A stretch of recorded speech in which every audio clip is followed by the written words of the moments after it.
प्रभात देवियों और सज्जनों, मैं कर्नल सोफिया कुरैशी और मेरे साथ विंग कमांडर व्योमिका सिंह आज आपको 6 से 7 मई 2025 की रात 1:05 से 1:30 बजे के बीच भारतीय सशस्त्र बलों द्वारा अंजाम दिए गए ऑपरेशन सिंदूर के बारे में जानकारी देंगे।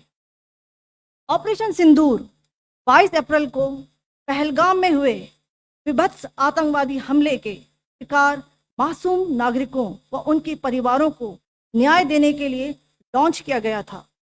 इस कार्रवाई में 9 टेररिस्ट कैंप्स को टारगेट किया गया और पूरी तरह से इसे बर्बाद किया गया। पाकिस्तान में पिछले 3 दशकों से टेरर इंफ्रास्ट्रक्चर का निर्माण हो रहा है। इसमें recruitment, indoctrination centres, training areas व लॉन्च पैड शामिल थे, जो पाकिस्तान और पाक अधिकृत जम्मू कश्मीर POJK दोनों में फैले हैं। Operation Sindoor was launched by Indian Armed Forces to deliver justice to the victims of Pahalgam terror attack and their families. 9 terrorist camps were targeted and successfully destroyed. Over the last 3 decades, Pakistan has systematically built terror infrastructure. It is a complex web of recruitment and indoctrination centers, training areas for initial and refresher courses, and launch pads for handlers. These camps are located both in Pakistan as well as Pakistan occupied Jammu and Kashmir areas. Some of the well-known training camps are located, as you can see on the screen. They are distributed from Sawai Nala in the north, counting to approximately 21, ending at Bhagalpur to the south.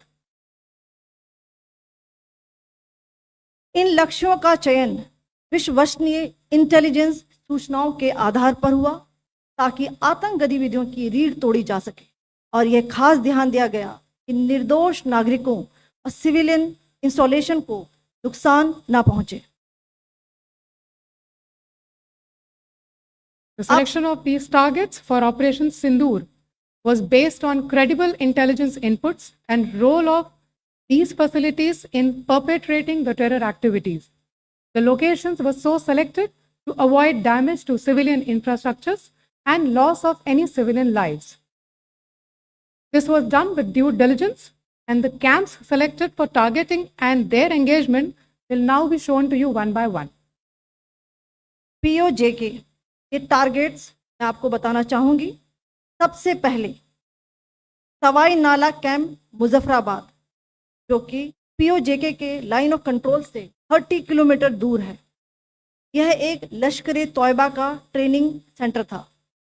20 अक्टूबर 2024 सोनमर्ग, 24 अक्टूबर 24 गुलमर्ग, 22 अप्रैल 2025 पहलगाम, इन हमलों के आतंकियों ने यहीं से प्रशिक्षण लिया था।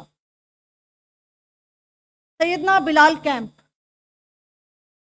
जफराबाद, यह एक जैश-ए मोहम्मद का स्टेजिंग एरिया है।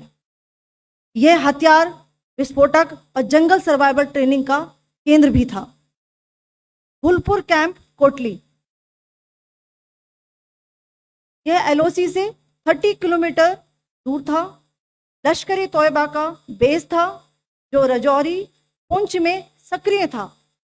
20 अप्रैल 2023 को पुंछ में और 9 जून 2024 को तीर्थ यात्रियों के बस हमले में यहीं से आतंकी को ट्रेन किया गया था।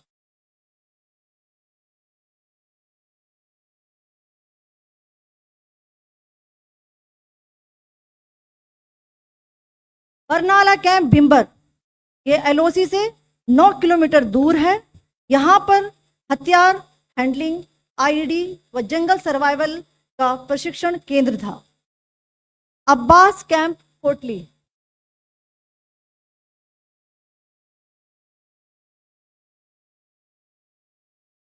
यह LOC से 13 किलोमीटर दूर है। लश्कर तोयबा का फिदाइन यहाँ तैयार होता था। इसकी कैपेसिटी 15 टेररिस्ट को ट्रेन करने की थी।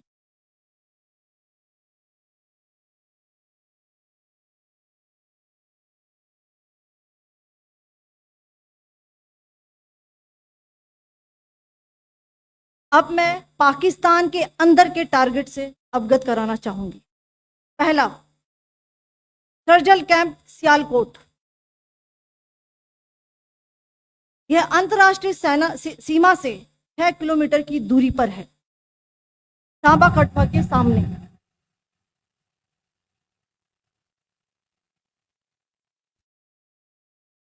मार्च 2025 में जम्मू एंड कश्मीर पुलिस के 4 जवानों को जो हत्या की गई थी, उन आतंकवादियों को इसी जगह पर ट्रेन किया गया था। दूसरा, महमूना जाया कैंप सियालकोट। यह 18 से 12 किलोमीटर आईबी से दूर था। हिजबुल मुजाहिदीन का बहुत बड़ा कैंप था। ये कठुआ जम्मू क्षेत्र में आतंक फैलाने का नियंत्रण केंद्र था। पठानकोट एयरफोर्स बेस पर किया गया हमला भी इसी कैंप से प्लान और डायरेक्ट किया गया था। मरकज ताइबा मुरीद के, यह आईबी से 18 से 25 किलोमीटर दूरी पर है।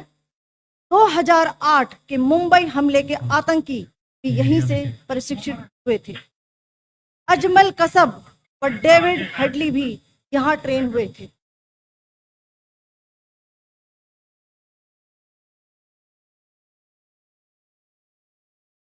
आगे दूसरा आया।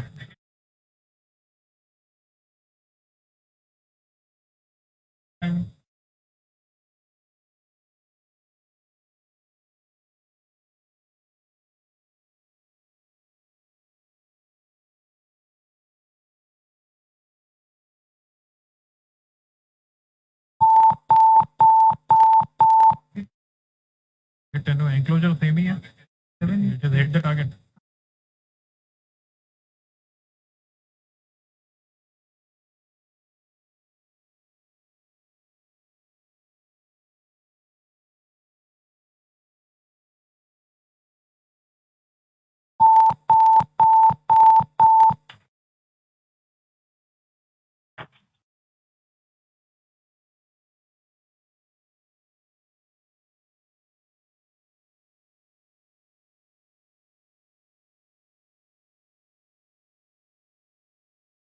मरकज सुभान अल्लाह भावलपुर, ये इंटरनेशनल बाउंड्री से 100 किलोमीटर दूर है।